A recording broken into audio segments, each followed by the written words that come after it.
Јас сум Ненад Јовановиќ, а вие сте на страниците на frontline.mk. Денес ќе имаме ексклузивно интервју со вице-премиерот Бојан Маричиќ. Почитуван вице-премиере Бојан Маричиќ. Првото прашање е: кога сите ние живееме на Балканот, препон со ирационална омраза која доведува до најдрастични повреди на човековите права, кој е оној што би имал против отворениот Балкан, тргнувајќи од тезата дека ние денес сме упатени едни на други многу повеќе од било кога порано? Поточно прашањето ми е: кој е оној што би имал против за влез во отворениот Балкан, да речеме што е со Босна и Херцеговина и Косово? Кои се нивните стравови за влез во отворениот Балкан? Отворен Балкан е иницијатива која што е автохтона, искрена и отворена за сите. Таа е, како што и вчера на еден од настаните беше кажано, иницијатива на тројца лидери од Балканот, во тој момент на Зоран Заев, Александар Вучич и Еди Рама, со намера да државите од Западен Балкан направат нешто повеќе и нешто подобро за подобрување на животот на своите граѓани. Таа иницијатива има за цел олеснување на протокот на луѓе, добра, капитал и иницијативи, проекти, кои што ќе го поврзат регионот и ќе покажат едно ново лице на Балканот. Мислам дека оние кои што стравуваат од приклучување на Балканот, своите стравови пред се ги темелат на некои искуства од минатото. Во минатото, кога Балканот беше жариште на војни, жариште на конфликти, бескрајни билатерални спорови, од кои што корист имаа само одредени политички групи или политичари, додека обичните граѓани, интелектуалците, стручњаците во одредени области ја го напуштаа регионот и масовно се иселуваа и се уште се иселуваат во државите од Европска унија. Само уште на Балканот постојат толку тврди граници, само уште на Балканот толку тешко се проаѓаат границите во секоја смисла, и во символична, и во практична. Се уште се чекаат редици, се уште бизнисот тешко функционира од двете страни на границата. Неодамна еден бизнисмен од Албанија рече, кој што извезува морска храна, рече полесно е да се извезе во Норвешка од Албанија, отколку во Северна Македонија или во Србија. Тоа не поттикна на ваква иницијатива, која што има за цел да ги зближи луѓето, сите отворени прашања да ги стави на маса и со прагматични чекори, со олеснување на преминот на границите, со признавање на дипломите во целиот регион, со можноста да се вработуваат луѓето и да работат и бизнисите и луѓето во целиот регион, да се почувствува тој европски дух на Западен Балкан. Затоа мислам дека она што е за нас важно, само би кажал, е дека ние од почеток како Северна Македонија инсистираме иницијативата да остане отворена за сите и сите да бидат подеднакво добре дојдени. Така што драго ни е што на последниот самит во Охрид дојде и црногорскиот премиер Базовиќ, присуствуваше и премиерот на Босна и Херцеговина Тегелтија. Тоа покажува интерес за приклучување. Кога и како, во кој момент официјално ќе се приклучат тие држави, тоа кога и да дојдат ќе бидат добре дојдени, истото важи и за Косово. Доаѓате од цивилниот, од граѓанскиот сектор, директно во владата на Заев. Прво бевте негов личен советник, потоа станавте министер за правда, а денес сте вице-премиер во владата на Ковачевски. Моето прашање е: каков е тој свет во кој денес работите и со какви предизвици се соочувате во овој момент? Овој свет е многу различен од оној во кој што сум бил до пред 6 години, да речеме. Иако мојот политички ангажман се базирал на заедничката борба и со Заев, меѓутоа и со, да речам, мнозинството на граѓаните против режимот на Груевски и против сите оние несреќи што ги донесе тоа 10-годишно владење. Така што мотивацијата за мојот политички ангажман примарна беше рушење на тој режим, кој што ги означи сите слободумни граѓани за непријатели на државата, а второстепено да се оствари мисијата за да имаме Северна Македонија да биде средена европска држава, со европски правила, со држава добра за сите, не само за некого, држава во која што ќе сакаме да живееме, од која што нема да сакаме да се иселиме. Тоа воопшто не е лесна мисија. Позицијата од граѓанскиот сектор е многу, да речам, помалку одговорна, иако има своја одговорност, своји убавини, своји предизвици, но сепак многу поголем товар имате од која ќе влезете во јавниот сектор, особено во политиката, и од која ќе треба за секој свој чекор да одговарате на граѓаните и да работите секој ден во нивен интерес. Во овие 5 години како што сум ангажиран во владата на различни позиции, секогаш сум имал определена мисија и мојата улога во политиката гледам како мисија, не како мандат или не како бирократија.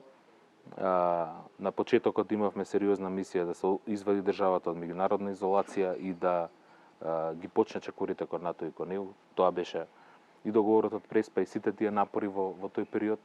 Како министер за правда мислам дека имав задача да се забрзаат реформите, да се забрза текот на работите за граѓаните на вистина почувствуваат правда.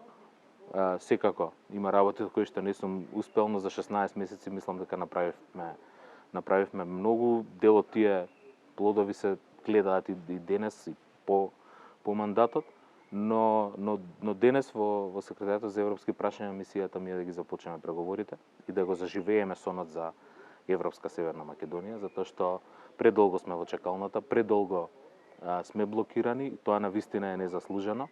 Она што го заслужуваме веднаш да ги почнеме тие преговори и тоа само да биде форма, а суштината да биде промена на нашето општество и на нашата држава кон подобро, утврдување на силни институции, ценење на поединците кои што се способни и кои што може да придонесат и за државата, но и за бизнис секторот, затоа што мислам дека кај нас има премногу фама дека сите треба да работат во државни институции. Мислам дека и со добар ангажман и на граѓанскиот сектор и на бизнис секторот, и тоа е на некој начин придонес за државата. Впрочем, иницијативата Open Balkan дава улога и на коморите, стопанските комори. Мислам дека може поголема улога да имаат и граѓанските организации, затоа што ние целото општество треба да го интегрираме во Европска унија, не само институциите.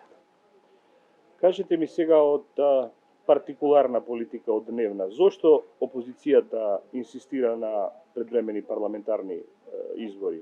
Во парламентарна демократија извршната власт функционира 4 години. Секое барање за предвремени парламентарни избори како да се добива впечаток дека опозицијата не ја почитува парламентарната демократија и не дозволува да извршната власт го има онака како што е пропишано, а тоа е 4 годишен мандат. Видете, таа пракса на вонредни избори започна во 2008 година и од тогаш ние не можеме да излеземе од тој циклус на постојани избори. Премногу често има избори. Кај нас, ако гледате во изминативе 7-8 години, практично секоја година има избори. Некакви избори, дали се парламентарни, претседателски или локални, но се погодува од 2016 наваму секоја година да има некакви избори. Тоа не е здраво ниту за општеството, ниту за демократијата. Треба и владата, исто како што и општините, градоначалниците и претседателот, како што имаат шанса да го довршат својот мандат и како што имаат шанса на крајот од мандатот да излезат пред граѓаните и да побараат втор мандат и да го добијат или да не го добијат, мислам дека е така разумно и сега владата која што го доби мандатот, владата на СДСМ, ДУИ и другите партнери, која што го доби мандатот од 2020 година на парламентарните избори, да го доврши мандатот до крај и потоа врз основа на овие тешки 4 години кои што ќе ги има во 24-та, бидејќи и 20-та во ек на ковид кризата практично се формираше владата, војна во Украина, тоа сето предизвика страшни ценовни шокови со кои што владата се бори секојдневно. Сметаме дека на крајот ќе има шанса граѓаните да кажат како во секоја демократска држава 24-та година дали заслужува нов мандат владата или не. Јас сум убеден дека ќе успееме да го довршиме успешно мандатот од 24-та година и ќе имаме и образ и аргументи да побараме нов мандат од граѓаните, затоа што во време на криза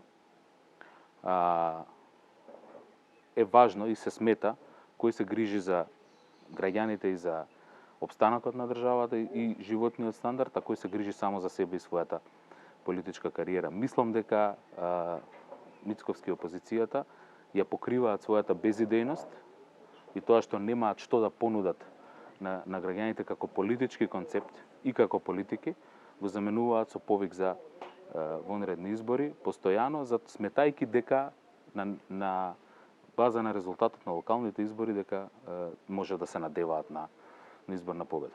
во исто време имаме ситуација во која што градоначалниците на ВМРО ДПМН, кои што пред 7-8 месеци ја добија довербата, и не покажуваат никакви резултати.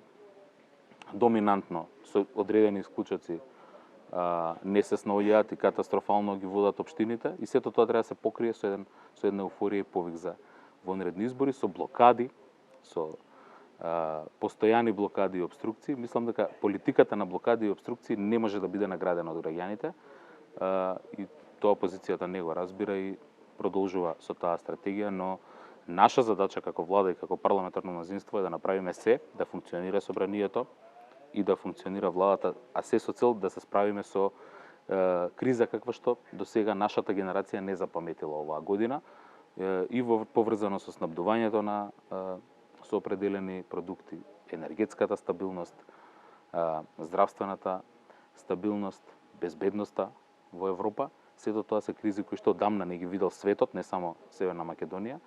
И во време на криза ни треба стабилност, не ни требаат избори. Знаеме дека во време на избори нашата држава обично е блокирана повеќе месеци. Нема потреба од тоа, имаме полн мандат до 24 година. Ви благодарам. Последно прашање за крај. Во криза сите знаеме дека јакне авторитаризмот. Кои се конкретните цели што СДСМ ќе ги понуди, да речеме, за периодот кој ќе следи после 2024 година? Тогаш секако ќе се бори една и друга политичка партија за ново парламентарно мнозинство. Кои се конкретните цели, мимо кочењето, блокадите, што веќе навикнуваме на некој начин од ВМРО ДПМН? Нашата цел како партија секогаш била јасна и транспарентно определена. Се базира на неколку столба: одржување и бранење на слободата, демократијата и сите придобивки на демократскиот систем кој што ги изградивме во изминативе 5 години, што е меѓународно уважено преку меѓународните извештаи. Заштита и развивање на животниот стандард на граѓаните, повеќе можности за развивање на бизнисот, значи раст и развој во и по справување со оваа криза која што не задеси, успешно решавање на сите тие проблеми, зголемување, тоа го покажавме со зголемување на нивото на платите, и минималната плата и просечната плата се зголемени, минималната двојно од пред 5 години, просечната е веќе над 500 евра, што беше едно клучно наше изборно ветување.